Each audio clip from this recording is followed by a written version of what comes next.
toutes les altitudes, le Jura est une terre propice au cyclisme, grâce à la variété de ses paysages et à la beauté de ses parcours. Que ce soit en mode sportif ou détente, sur route ou sur les chemins, le Haut-Jura propose lui aussi des décors à couper le souffle.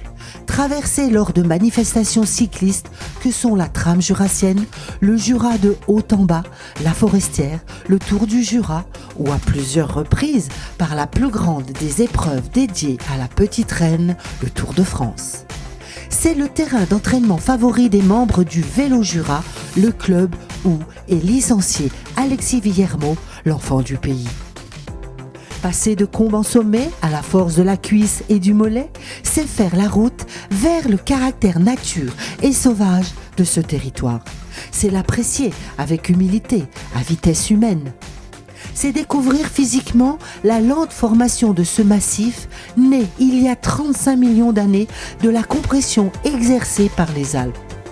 En arpenter les plis, les longer, les contourner, à l'image de ces lacets de sémoncelles qui font face aux falaises de roches blanches qui surplombent les gorges du Flumen, et leurs spectaculaires cascades qui serpentent jusqu'à l'atypique chapeau de gendarme.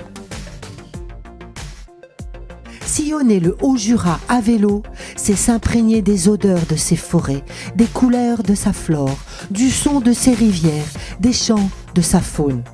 C'est emprunter des routes forestières qui rappellent que les feuillus et les résineux couvrent plus de la moitié de la surface du territoire, abritant des hôtes prestigieux, chamois, lynx et grands tétras. La vallée du Long-Véry offre ainsi des ascensions ombragées et des panoramas qui s'ouvrent sur la vallée de la Bienne en aval.